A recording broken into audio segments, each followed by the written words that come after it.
ورسوله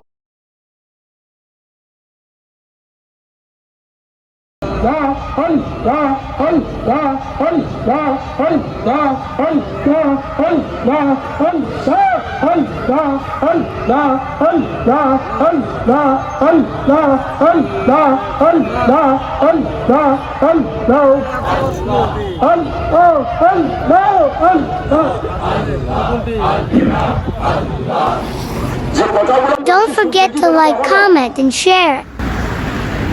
Alexander ওসিয়ত করেছে আমার কঠিনের মধ্যে যেন উঠে দেয় আমার জিহাদ দিকে সারিয়ে দেবে কোনো অভাব নাই যত সম্পদ আমার ছিল সম্পদগুলো আমার বাড়িতে করিয়ে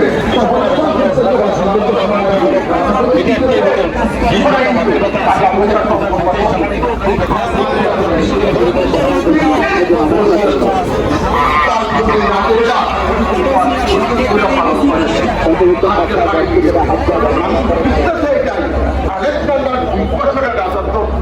পেয়েছিল 30 বছরের বিশাল সাম্রাজ্যের মালিক হয়েছে আজকে যাওয়ার সময় আমি খালি ঘাট দিয়ে দেখি সুতরাং তোমরা হুঁশিয়ার থাকা তারা নাকি সম্পদ নিয়ে বাড়াবাড়ি করতেছ অবৈধ সম্পদ তোমারতেছ সেই সম্পদ তোমার সাথে যাবে না এটা তো মানুষ বুঝতে পারে এই জন্য হাতকে ছাড়িয়ে দিবে আমার খালি ঘাট থেকে মানুষ শিক্ষা গ্রহণ করবে দ্বিতীয় তার কারণে কেন আমার প্রফিট নিয়ে যাবে এখানে আমার সাধারণ গায়ে জ্বর হয়েছে ডাক্তার ছিল কোন ডাক্তার আমার রোগ সারাইতে পারেনি গায়ে জ্বর সারাইতে পারেনি সুতরাং আমার মৃত্যু যখন হয়ে গিয়েছে কোন ডাক্তার ইঞ্জিনিয়ার আমার মৃত্যুকে রোধ করতে পারবে না এটা তো মানুষ বুঝে একথা প্রমাণ করার জন্য ডাক্তারের আমার কফিল নিয়ে হাঁটছে মানুষ কফিল হাতে নিয়েছে কেন বলবে ব্যবসার চিকিৎসার জন্য আমরা সর্বশেষ চেষ্টা করেছি আমার এত বড় ডাক্তার বাসার গায়ে জ্বর সারাতে পারিনি এটা তো মানুষ বুঝতে পারে এই জন্য ডাক্তাররা আমার কফিল নিয়ে কিনতে ঠিক হবে ঠিক আছে দ্বিতীয়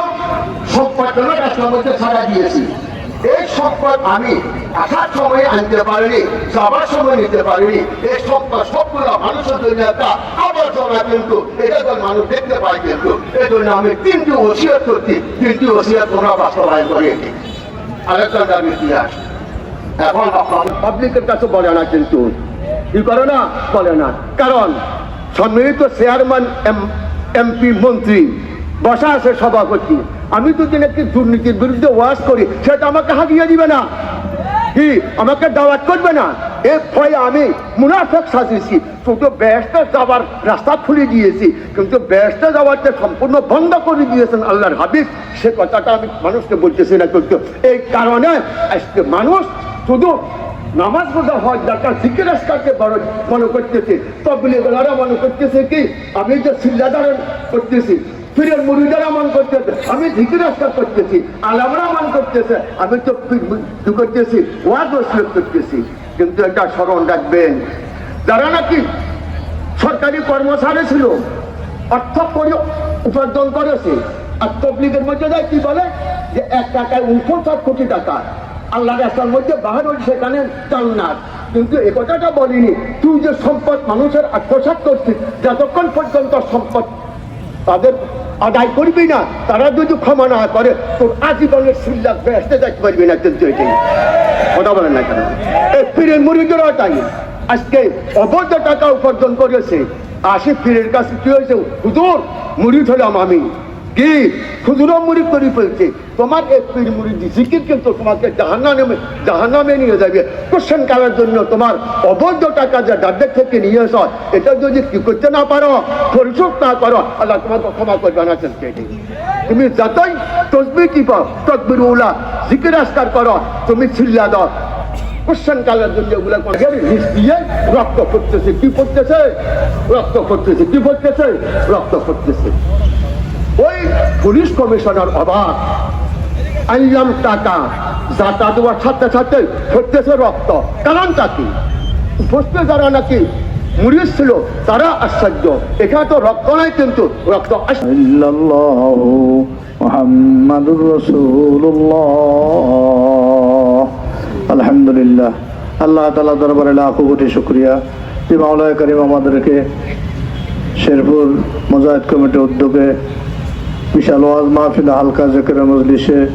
আজকে শ্রদ্ধা বাহাদুর প্রধান অতিথি বাংলার লক্ষ কোটি মানুষের হৃদয়ের স্পন্দন ধর্মীয় আধ্যাত্মিক রাহবার শাইখুল হাদিস আল্লামা মুফতি সৈয়দ মোহাম্মদ ফয়জুল করিম শাইখে চরমনাই দামাত বরকাতুহুম দিগার জাতির শ্রেষ্ঠ সন্তান হযরত উলামা একরাম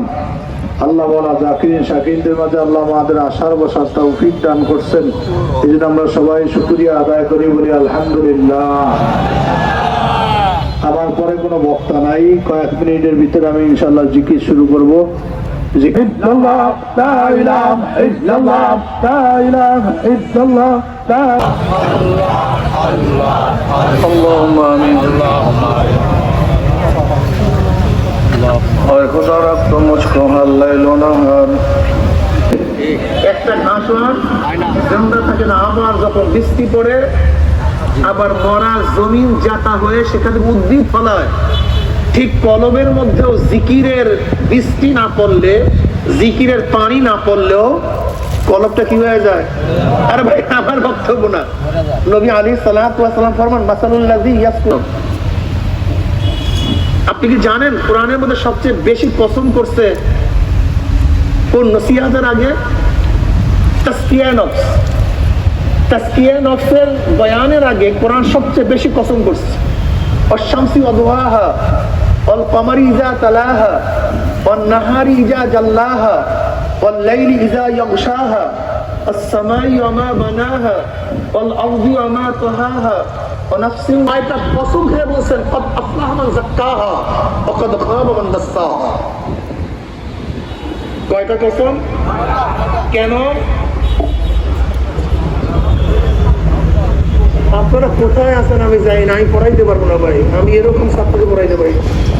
যদি প্রশ্ন করার সাথে জবাব না দেন তাহলে আমার বয়ান হবে না। জরুরি এবং কঠিন, এই কারণে এখানে কসম সবচেয়ে বেশি করছে, সবচেয়ে বেশি কসম করছে, সবচেয়ে বেশি গুরুত্ব বোঝাবার জন্য, তাসকিয়ার গুরুত্ব বোঝাবার জন্য।